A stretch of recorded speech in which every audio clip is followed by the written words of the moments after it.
नमस्कार, न्यूज़ उत्तर प्रदेश के पॉडकास्ट खबर दिन भर में आपका स्वागत है। तारीख 2 जुलाई, दिन शुक्रवार। मैं आशीष और ये हैं आज के मुख्य समाचार। ऑस्ट्रेलिया में बजा सीएम योगी का डंका, कोविड मैनेजमेंट को लेकर हुई तारीफ। कोरोना वैक्सीन लेने के लिए तैयार हुए अखिलेश यादव बोले, जब सबको वैक्सीन लग जाएगी तो वो भी ले लेंगे। उत्तर प्रदेश की जनता को वैक्सीन लगवा दें और जब आखिरी वैक्सीन बचे तो मैं उनके लिए तैयार हूं कि हमारे भी लगा दें। लखनऊ पुलिस ने मुनव्वर राणा के घर मारा छापा। राणा ने कहा, दूसरा बिकरू कांड करने की तैयारी में है यूपी पुलिस। जंगल में लाश पड़ी मिलेगी बिकरू कांड की तरह, इसमें इतना हंगामा करने की क्या जरूरत है। आईपीएस मुकुल गोयल ने संभाला डीजीपी का चार्ज। कहा, पुलिस का काम क्राइम कंट्रोल करना, छोटे अपराधियों पर भी होगी कार्रवाई। छोटी छोटी घटनाएं, ये छोटी छोटी बातें अगर नजरअंदाज की जाएंगी तो एक दिन एक बड़ी घटना होगी। यूपी में 5 जुलाई से खुल जाएंगे मल्टीप्लेक्स और जिम। हर कस्बे गांव में हेल्थ एटीएम लगाने की तैयारी। ये थे मुख्य समाचार। अब खबरें विस्तार से।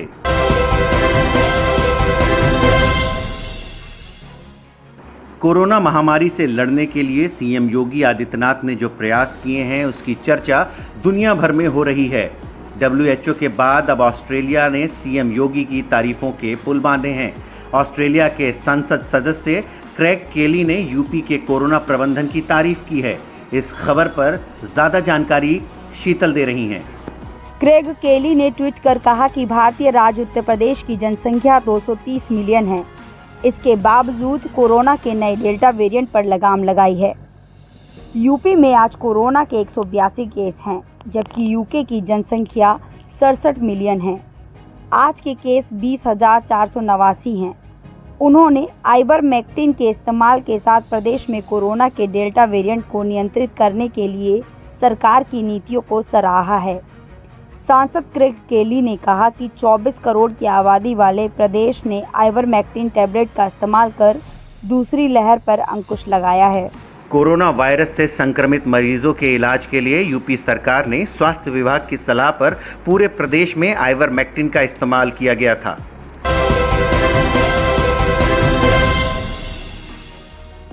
उत्तर प्रदेश में विधानसभा चुनाव की सरगर्मी तेज हो गई है। सत्ता पक्ष और विपक्ष अपनी ताकत को और मजबूत करने में जुट गई है।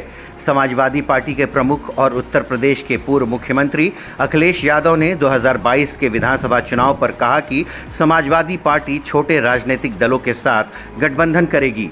वहीं कोरोना वैक्सीन लगवाने को लेकर उन्होंने कहा, मुझे खुशी है इस बात की कि उत्तर प्रदेश की जनता ने जब पंचायत चुनाव में मतदान किया था, समाजवादी पार्टी और समाजवादी पार्टी के समर्थित प्रत्याशियों को बड़ी संख्या में जिताया।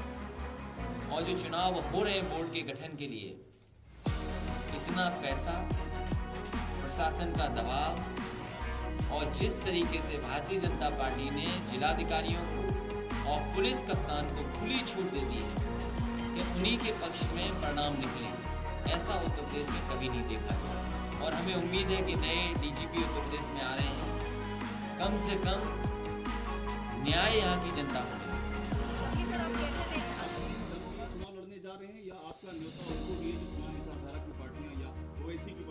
समाजवादी पार्टी की कोशिश रहेगी कि ज्यादा से ज्यादा दलों को साथ लें, छोटे दलों से सभी से गठबंधन होगा। बीजेपी के बड़े नेता कहते हैं कि आप सोशल मीडिया पर ही कैंपेनिंग करना, सड़क पर नहीं उतरना, ऐसा कहना किस? भारतीय जनता पार्टी जनता से अभी हारी है। अभी कितने दिन हुए हारे हुए भारतीय जनता पार्टी, और कम से कम भारतीय जनता पार्टी को ये बताना चाहिए कि जब उनके 5 साल पूरे होने जा रहे हैं, उन्होंने संकल्प पत्र पर कितना काम किया। हमारे उत्तर प्रदेश के किसानों की आय दोगुनी कब होगी, तमाम बड़ी संख्या में जो नौजवान पढ़ाई लिखाई पूरी कर ली, उनको नौकरी रोजगार कब मिलेगा। और ये लगातार जो डीजल पेट्रोल की कीमतें बढ़ी हैं, इनकी कीमतें कब होंगी। जो बड़े बड़े आयोजन हुए थे, इन्वेस्टमेंट मीट हुई थी, जिसमें ये वादा किया गया था कि इन्वेस्टमेंट के साथ साथ नौकरी और रोजगार मिलेंगे, वो आखिरकार इन्वेस्टमेंट कितना आया है। तो ये तमाम सवाल हैं जिनके जवाब देने पड़ेंगे। और अभी अभी माँ गंगा ने जो किया था कि जो उसमें डाला गया सब वापस कर दिया। क्या कभी इतने लाशें कभी देखने को मिली। माँ गंगा की सफाई हो गई, यमुना की सफाई हो गई, ये तो भारतीय जनता पार्टी को बताना चाहिए। सबसे पहले तो वैक्सीन लगवाना चाहिए सबको, लगातार वैक्सीन की कोशिश करनी चाहिए, ज़्यादा लग जाए। तीसरी लहर आएगी नहीं आएगी सरकार और एक्सपर्ट जानते होंगे, लेकिन अगर कोई समाधान है अगर आज तो वो वैक्सीन है। तो वैक्सीन की तैयारी कितनी है और अस्पताल की तैयारी हम लोगों ने आपने देखी थी। अगर तीसरी लहर आती है उसके लिए अस्पताल तैयार रखने चाहिए सरकार। उत्तर प्रदेश की जनता को वैक्सीन लगवा दें और जब आखिरी वैक्सीन बचे तो मैं उनके लिए तैयार हूं कि हमारे भी लगा दें। और अगर ये नहीं लगा सकते तो आने वाले समाजवादी की सरकार आने वाली है, हर गरीब किसान नौजवान को वैक्सीन लगेगी और आखिरी में हम भी लगवा लेंगे।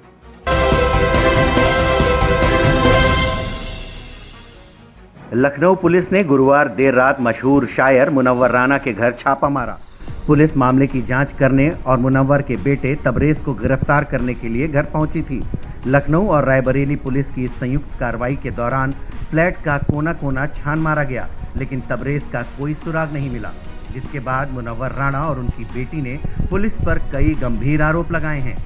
जंगल में लाश पड़ी मिलेगी बिकरू कांड की तरह, इसमें इतना हंगामा करने की क्या जरूरत है? तो आपने जब उनसे रोकने की कोशिश की तो आपके साथ क्या किया उन्होंने? उन्होंने हमसे भी कहा कि आप हटिए। हमने कहा मुझे फिर हम इनको जेल ले जाएंगे, उनको जेल ले जाएंगे। मैंने कहा आप कहीं ले जाना है, आप मुझे ले चलिए, मैं उसका बाप हूँ। मेरी सबसे बड़ी गलती ये कि मैंने पैदा किया है। आपके पास कोई वारंट है, कुछ है, कागज है, कुछ वो कहने नहीं कुछ नहीं, आपसे मतलब नहीं, आप हटिए। मैंने कहा मैं कैसे हट जाऊंगा भाई, वो मेरी औलाद है, आप बताइए उसका कोई क्राइम है, कोई आप नोटिस लाए हैं? कुछ नहीं, कोई भी सफेद गुंडागर्दी पूरे घर में इधर उधर पूरा रास्ते रोक दिए, ना मीडिया को आने दिया, ना वकीलों को आने दिया, सरासर गुंडागर्दी है साहब। ये तो मुनव्वर राना इस बिकरू कांड, ठीक है, इनमें तो कोई मुझे मार भी देता और न भी मारे तो जिन हालात में मैं हूँ मैं मर जाऊंगा मैं। लेकिन अगर मैं मर जाऊं तो ये जो पुलिस वाले सब आए थे उसमें सब एक्यूज होंगे। लेकिन ख्वातीन के साथ बदतमीजी करने का कोई ख्वातीन पुलिस भी साथ में थे, पुलिस एहलकार? पुलिस तो एक नाम की एक कोई औरत थी, लेकिन सब गुंडागर्दी कर रहे थे। वो तो जो एक पुलिस का एक खेल होता है, ये मेरे साथ लेडीज पुलिस थी। मुनव्वर राणा के बेटे ने पिछले दिनों खुद पर फायरिंग की एफआईआर दर्ज की थी और क्रॉस एफआईआर को लेकर रायबरेली पुलिस जांच के लिए पहुंची थी।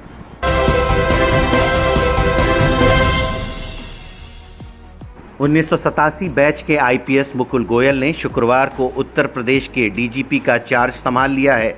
आईपीएस मुकुल गोयल सीधे यूपी सीएम योगी आदित्यनाथ से मिलने लोक भवन पहुंचे। इसके बाद डीजीपी मुख्यालय में पदभार संभाला। इस दौरान उन्होंने कहा कि पुलिस का प्रमुख काम क्राइम को कंट्रोल करना है। छोटे छोटे अपराधों को नजरअंदाज ना किया जाए, छोटे अपराधियों पर भी कार्रवाई हो। सरकार ही कहती है कि हमने 4.5 साल में पुलिसिंग का स्ट्रक्चर पूरा बदल दिया। तो आपने पहले की भी पुलिसिंग उत्तर प्रदेश की देखी और अब में आपको कितना अंतर लगता है उत्तर प्रदेश की पुलिसिंग में? अभी तो मैंने ज्वाइन नहीं किया है। आप बाहर से देख भी रहे हैं, आप बाहर से पूरी बात नहीं पता चलती, तो अब यहाँ आके मैं देखूंगा तब पता चलेगा। सर जब आप एडीजी है लोग थे तो पुराने कार्यालय में थे, अभी नया कार्यालय है तो सब कैसे एसी बहुत अच्छा हो गया।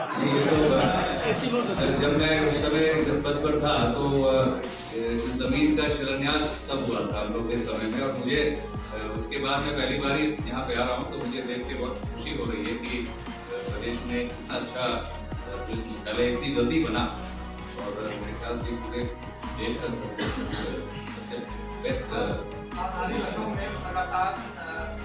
सही का ये घटना हुई थी। उस समय मैं प्रदेश में नहीं था, लेकिन काफी चर्चा में आया था, और शायद कई सालों से जिस तरीके से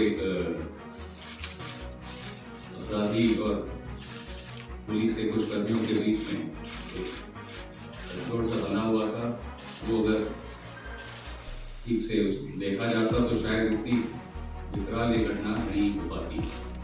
जैसा मैंने अभी कह रहा था, जहाँ छोटी घटनाओं की बात मैं कर रहा था,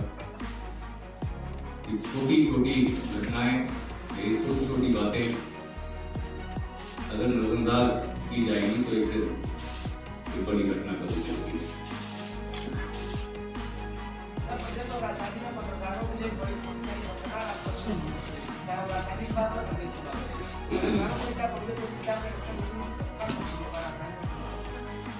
पत्रकार भी आम जनता का पार्ट है और जिस तरह से हम लोग कोशिश करेंगे कि जनता का हर व्यक्ति सुरक्षित महसूस करे, तो पत्रकार भी सुरक्षित महसूस करे, ऐसा प्रयास हम लोग करेंगे। सर, अवैध धर्मांतरण पे बड़ी कार्रवाई कर रही है उत्तर प्रदेश पुलिस, और जो लोग जमानत पे बाहर आ गए उनको उससे ये भी कहा जा रहा है कि कोई भी अभी तक फोर्सफुल कन्वर्सन नहीं हुआ।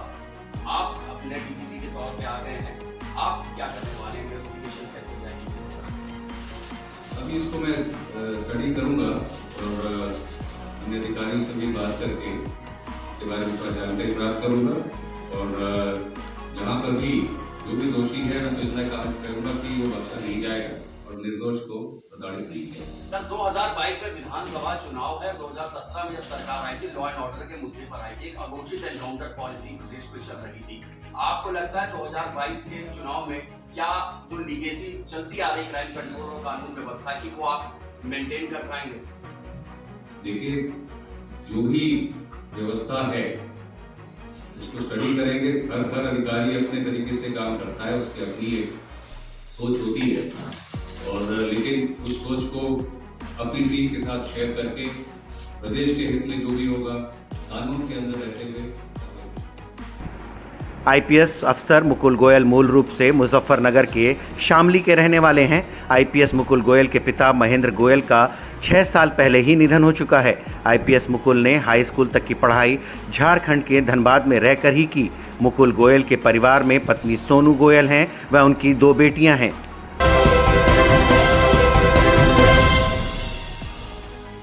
कोरोना की दूसरी लहर की रफ्तार पर ब्रेक लगने के बाद अब अर्थव्यवस्था को पटरी पर लाने की कवायद शुरू हो गई है।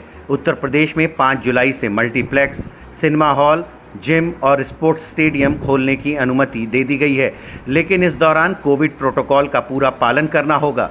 इसके साथ सीएम योगी ने प्रदेश में हेल्थ एटीएम बनाने के निर्देश भी दिए हैं। इस खबर पर ज़्यादा जानकारी दे रही हैं प्रिया। यूपी सरकार गांव और छोटे कस्बों में हेल्थ एटीएम लाएगी। इस हेल्थ एटीएम से body mass index, blood pressure, body fat, pulse rate, oxygen की मात्रा को नापा जाएगा। इसके संचालन के लिए तकनीशियों को ट्रेन किया जा रहा है। कोरोना मैनेजमेंट पर बनी टीम के साथ बैठक में सीएम योगी आदित्यनाथ ने ये फैसला लिया है। यूपी सरकार का कहना है कि प्रदेश में कोरोना महामारी की स्थिति नियंत्रण में है। पिछले 24 घंटे में प्रदेश में 2,70,723 कोविड टेस्ट किए गए हैं।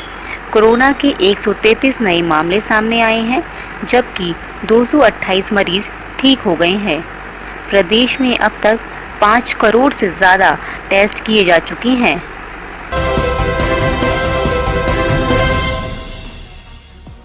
हर रोज की तरह एक बार फिर आपके लिए लेकर आए हैं पहचानो कौन का सेगमेंट। इसमें हम आपको सुनाते हैं एक आवाज़। वो आवाज़ एक राजनेता की है या अभिनेता की। आपको ये आवाज़ पहचाननी होती है और कमेंट बॉक्स पर लिखकर बताना होता है कि आखिर ये आवाज़ है किसकी। तो सुनिए आज की आवाज़ और अपना सही जवाब कमेंट बॉक्स में लिखकर हमें बताएं। देखिए, जब झटका की बात होती है तो मुझे अपना नाम ही याद आता है। आई एम द बिगेस्ट झटका of Bollywood of my country India। इस बुलेटिन में इतना ही। कल फिर मिलेंगे कुछ नई खबरों के साथ। नमस्कार।